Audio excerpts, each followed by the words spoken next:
क्षमा breaking Jain news.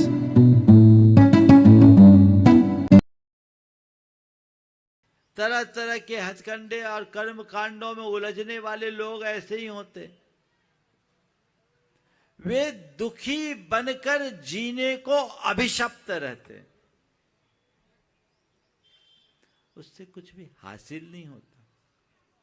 वो अंदर से परेशान परेशान ही रहते हैं। एक बार एक युवक आया, अपना हाथ मेरे आगे बढ़ाकर कहा, बाबा मेरे भाग्य में सुख है या नहीं, मेरे भाग्य में सुख है या नहीं। मैंने उस युवक को देखा और कहा, तेरे जैसे तेजस्वी युवा को किसी के आगे हाथ फैलाता देखकर मुझे बड़ा आश्चर्य हो रहा। तुम दूसरों के आगे हाथ फैला रहे हो, तुम कैसे जवान। मैंने उससे पूछा, तुम क्या करते, कौन हो क्या। वो देहरादून से आया था, बहुत पुरानी बात है, सन 2002 की। हमारा फिरोजाबाद में चातुर्मास था, जैन नहीं था, देहरादून से आया था। मैंने क्या कर, बोला महाराज जी यूपीएससी की परीक्षा दिया मैंने 3 अटेम्प्ट दे दिया, अभी तक मेरा सिलेक्शन नहीं हुआ, 2 बार इंटरव्यू तक पहुंच गया। महाराज बहुत तकलीफ होती है, चौथा और आखिरी अटेम्प्ट बचा है, अब अटेम्प्ट देने का भी मन नहीं होता। उस समय 4 अटेम्प्ट होते थे, अब 6 हो गए, चौथा और आखिरी अटेम्प्ट। अब मैं क्या करूं, मेरी माँ ने मुझे बहुत गरीबी में पढ़ाया। मेरी माँ, मेरे पिताजी बहुत अल्प उम्र में चले गए थे, मेरी माँ एक प्राइमरी स्कूल में टीचर। अब महाराज जी इतने साल हो गए, मैं माँ से पैसा मंगाते मंगाते थक गया, मुझे बहुत तकलीफ होती है। कई बार तो मन में ऐसा आता है कि मेरे जीवन में सक्सेस नहीं है, इससे अच्छा तो मर जाना है। आपके बारे में अखबारों में मैंने पढ़ा, उन दिनों टीवी नहीं थी, अखबारों में पढ़ा तो मैंने आपके बारे में सुना, इसलिए मैं आपके पास आया हूँ। आप मुझे बता दीजिए कि मैं सफल होऊंगा भी कि नहीं। मैंने उसे संबोधा, बोले तुम इतने पढ़े लिखे लोग होकर अपने आप को अभागा महसूस कर रहे हो। यूपीएससी के इंटरव्यू तक 2 बार पहुंच जाने वाला व्यक्ति साधारण नहीं असाधारण है। तुम इतने ऊंचे मुकाम तक पहुंच गए, उसके बाद भी सोच रहे मेरे भाग्य में कुछ नहीं। तेरे भाग्य में बहुत कुछ है, तुम चाहो तो सब कुछ कर सकते हो। मैंने उसे हिम्मत बधाया और कहा, अपना जीवन तो एक अखबार बेचने वाला भी चला लेता है, ट्यूशन पढ़ा करके भी अपना काम कर सकते हो, रिक्शा चलाने वाला भी अपना जीवन चला लेता हो। तुम जीवन से हार क्यों रहे हो। और अभी तो तुम्हारे पास अवसर है, चौथा और आखिरी मौका है, तुम करो। महाराज खर्चा लेने की इच्छा माँ से नहीं होती, बिल्कुल मत लो, तुम ट्यूशन पढ़ा कर काम करो, तुम कुछ और करके करो काम। मैंने उसे झकझोरा, ठीक है, मैंने उसे झकझोरा। ज्यादा लोग हैं क्या, एक काम करिए, थोड़ा सा आप लोग 1 मिनट के लिए खड़े हो जाइए, सब लोग 1 मिनट, एक मिनट राहुल तुम छोड़ो, सब लोग खड़े हो जाइए, सब लोग खड़े हो जाइए जल्दी से, 10 सेकेंड के लिए, जितने हैं सबको खड़े होना है, खड़े होना है। एक बार सबको जल्दी से फॉलो करिए, स्त्री पुरुष सब खड़े हो जाएं। 1 मिनट बोलो मत, आप लोगों को खड़े नहीं होना है, खड़े होइए भैया, खड़े होइए ना, तकलीफ है क्या, खड़े हो जाइए, माताओं खड़े हो जाओ जल्दी से। और जितने लोग हैं मेरे दाहिनी और 3-3 कदम खिसक जाइए, पुरुष महिला सब, जल्दी जल्दी जल्दी जल्दी जल्दी। इधर जो बैठी हैं वो भी खड़े हो जाएं, खड़े होकर खिसकना है, बैठे बैठे नहीं, सब खिसकिए खिसकिए खिसक जाइए। हाँ, और उधर से पैसे छोड़ करके आप सब बैठ जाइए, बैठ जाइए, बैठ जाइए। हो गया मैनेज, चलिए अब रास्ता जाने दीजिए। अब पीछे वाले, मुझे मालूम है कि तिलक नगर में बहुत सारे लोग हैं और मैदान तो छोटा पड़ना ही। चलिए निकल जाने दो, रास्ता बिल्कुल क्लियर कर दीजिए वहां से। हाँ, कार्यकर्ता थोड़ा युवा लोग देखो, वहां कोई को बैठने मत दो रास्ते में। ओ, मैं अपनी बात चालू करूं, बैठ जाओ बच्चों, जो जहां वहीं बैठ जाओ।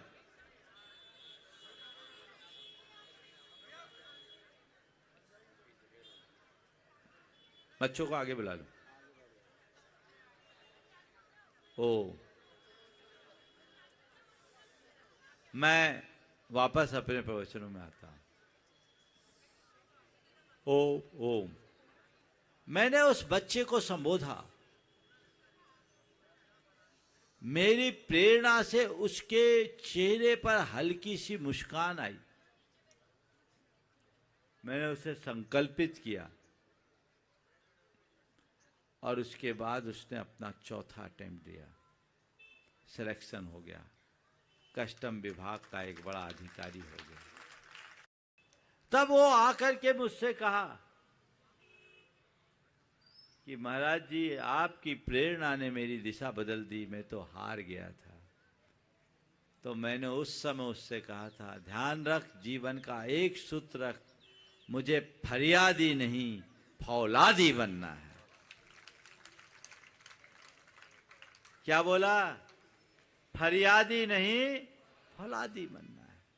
दूसरों पर निर्भरता छोड़िए, खुद पर विश्वास जगाइए। अपना आत्मविश्वास जगाकर अपने जीवन में आगत समस्याओं का समाधान अपने भीतर से निकालने की कोशिश कीजिए। एक सच्चा तत्वज्ञानी धर्मात्मा बहुत मजबूत होता है, फौलादी होता है। फौलादी का मतलब समझते हैं ना? मजबूत, बड़ी, बहुत स्ट्रांग, समझ गए? जो हो उसका डटकर मुकाबला करने को तैयार। जो फ्रंट में आए उसको फेस करो, जो सामने हो उसका सामना करो। अच्छा हो तो भी और बुरा हो तो भी मन में ऐसा विश्वास जगाओ कि मैं सबसे निपट लूंगा। कर्म का उदय आया, प्रतिकूल संयोग है, सब ठीक हो जाएगा। और ये परिवर्तन केवल बाहर का परिवर्तन है, भीतर तो कुछ नहीं। आत्म तत्व को समझने वाले व्यक्ति इन बातों से रंच मात्र भी प्रभावित नहीं होते। तो अपने अंदर ऐसी ही भावना को जगाइए, सकारात्मकता को विकसित करने की कोशिश कीजिए। यदि हमारी सोच सही होगी, सोचने का तरीका सही होगा, तो सब कुछ अच्छा होगा। और सोच उल्टी होगी तो सीधा भी उल्टा बन जाएगा। तो अपनी सोच को सही बनाना है। तिलक नगर का मतलब, जो तिलक हमेशा माथे पे लगाया जाता है ना, तो हम अपने जीवन को भी तिलक की तरह उज्जवल बना सकते हैं यदि अपनी सोच सकारात्मक बनाए। देखिए सोच का कितना बड़ा अंतर होता है। दो बच्चे ऊपर आ जाओ, दो छोटे छोटे बच्चे, नन्हे मुन्ने, जो सबसे छोटे बच्चे आ जाओ, आ जाओ। एक बेटा एक बेटी आ जाओ, बस एकदम दो। हाँ चलो, ज्यादा भी आ जाए तो दो ग्रुप बना देंगे। आ जाओ सब आ जाओ, दो ग्रुप बना देंगे। हाँ, एक तरफ बेटे आ जाओ, एक तरफ बेटियां आ जाओ। बेटियां इधर आ जाओ। हाँ। बच्चे बेटे इधर आ जाओ। हाँ।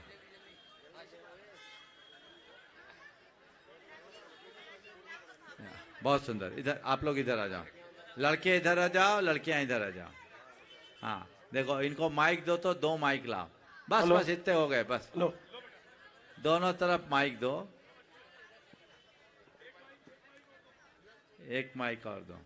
भैया बच्चों को कवर कर लो अच्छे से, बड़े हट जाओ। हेलो लाइन से छोटे बच्चे आ गए। हाँ दो। हाँ चलो, बच्चे को दो, छोटे बच्चे को दो।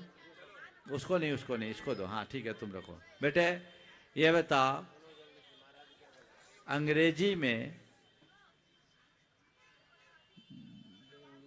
गॉड की स्पेलिंग क्या होती है? हाँ इधर बोलोगे, क्या होती है? इसको पलट देते तो क्या होता है? बोलो, जीओडी को पलट बोलो, क्या होगी? बात समझ में आई? हाँ। GOD गॉड जल्दी को थोड़ा, लाना। हाँ इधर इधर सरक जाओ और पीछे सरक जाओ, देखो और थोड़ा पीछे आ जाओ, पीछे आ जाओ। GOD गॉड और DOG डॉग। तो DOG डॉग को बदल देंगे तो क्या होगा? गॉड। GOD गॉड, और GOD गॉड को पलट देंगे तो क्या होगा? डॉग। डॉग। गॉड डॉग हो जाता है और डॉग गॉड बन जाता है, समझ गए? समझ इसका मतलब क्या है? सीधी सोच रखोगे तो GOD गॉड बनोगे, और उल्टी सोच रखोगे तो DOG डॉग बनोगे। समझ गए? अब क्या बनना है? गॉड। तो क्या करना है? सीधी सोच रखना है। चलो एक बार इन बच्चों का उत्साह वर्धन कर दीजिए। जाओ जाओ, बी पॉजिटिव। चलो नीचे चले जाओ, हो गया सबका काम, हो गया। बहुत सुंदर, बहुत सुंदर। ये बच्चे कह रहे हैं कि हम भावना योग भी करते हैं, बहुत बढ़िया, करते रहो। ताली है इन बच्चों के लिए, स्पेशल ताली हो जाइए भैया, बच्चे भी भावना मधु, योग एक कर रहे हैं। संदेश मैंने आप सबको दिया। हमारी सोच ही हमारे जीवन को अच्छा और बुरा बनाती है। हम अपनी सोच को बेहतर बनाएं, सही दिशा में आगे चले। तो आज का जो सूत्र है, शिकायती नहीं, धन्यवादी बने, फरियादी नहीं, फौलादी बने। सूत्र, ओ यहीं बैठ जाओ, यहीं बैठ जाओ, वहीं बैठ जाओ, जो जहां वहीं बैठ जाओ। मैंने क्या कहा? शिकायती नहीं, धन्यवादी बने, फरियादी नहीं, फौलादी बने। बस ये जीवन में आत्मसात कर ले तो हमारा जीवन धन्य हो जाएगा। आज आप लोगों की भावना कुछ अंशों में पूरी हुई। मैं भी भगवान से प्रार्थना करता हूँ कि हे भगवान, मुझे इतना इतना समर्थ बना दो कि मैं सबकी शिकायतें पूरी कर सकूं। भगवान मुझे इतना समर्थ बना दो कि मैं सबकी शिकायतें पूरी कर सकूं। तो भगवान ने कहा, सबकी शिकायतें पूरी करने की सामर्थ्य तो मुझ में भी नहीं है। भगवान ने कहा, सबकी शिकायतें पूरी करने की सामर्थ्य तो मुझ में भी नहीं है, पर मुझे किसी से शिकायत न रहे ये सामर्थ्य तुझ में है, ये तू अपना सकता है। इसलिए हमने भगवान के इस फार्मूले को आत्मसात कर लिया और मुझे किसी से कोई शिकायत नहीं है। और मैं आपसे भी अपेक्षा रखता हूँ कि आप भी इस मंत्र को अपना लें, मुझे किसी से कोई शिकायत नहीं है। और जिस दिन शिकायतें मिटेगी फिर जीवन में आनंद ही आनंद भरेगा। इसलिए हमें सेल्फ सेटिस्फेक्शन की वृत्ति को आत्मसात करना चाहिए। समय आप सबका हो गया। आज का दिन आप लोगों के लिए, अभी मैं बैठा हूँ, चूँकि समय बहुत हो रहा था इसलिए बीच में मैंने हस्तक्षेप करके प्रवचन करा दिया। और मेरा तो सिस्टम आप लोग अच्छे से जानते ही हैं कि प्रवचन की खुराक लो, फॉर्मेलिटी आगे पीछे कर लो। अभी हम आपके बीच 5-7 मिनट हैं, जो कसर है पूरी कर लो, कोई शिकायत न बचे। अभी कल अपने संघ में एक बहुत ही वयोवृद्ध ब्रह्मचारिणी थी, कंचन बाई जी। कंचन बाई जी जो संघ की बहुत वयोवृद्ध परम पूज्य गुरुदेव की दीक्षा के पूर्व से थी, 106 वर्ष की अवस्था थी। पिछले 4 महीने से निर्यापक समन मुनि श्री सुधा सागर जी महाराज के मार्गदर्शन में आर्यका उपशांतमती ओंकारमती के संग में वो थी। उनकी संलेखना चल रही थी। बच्चों 2 मिनट बैठो। उनकी संलेखना चल रही थी और कल उनकी अत्यंत विशुद्धि के साथ, पिच्छी कमंडल के साथ, सुधा सागर जी महाराज के सानिध्य में ही समाधि हुई। वो संघ की एक प्रकार की दादी थी सबकी। हम लोग तो प्रारंभ से ही उनको देखे, वो बहुत उत्तम गति को प्राप्त हुई। आर्यका उपशांतमती और ओंकारमती ने भी जो उनकी सेवा की वो बहुत ही अनुकरणीय आदर्श है। मैं उनकी समाधि के अवसर पर उनके प्रति अपनी सद्भावना व्यक्त करता हूँ और मुझे लगता है कि उनकी जो भावना थी उनका वो फल उन्होंने प्राप्त कर लिया और बहुत जल्दी आगामी समय में वे रत्नत्रय को धारण कर इस संसार से अपना उद्धार करेंगे। अभी अभी एक समाचार कंफर्म है, हाँ अभी अभी मालूम पड़ा है एक समाचार, अपने संघ के थे योग सागर जी महाराज के संगस्थ में सिलवानी के एक छुल्लक जी थे, एलक जी क्या नाम,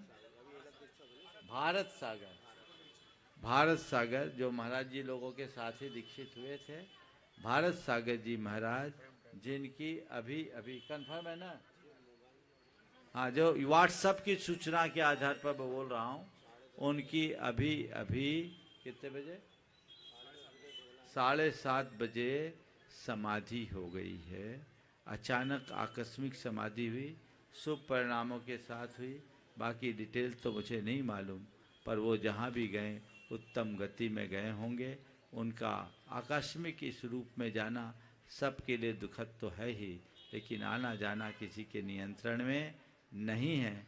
रत्नत्रय के साथ कोई जाता है तो वो मर करके भी अमर बन जाता है। हम उनके इस समाधि के अवसर पर 9 बार नमोकार मंत्र पढ़कर पहले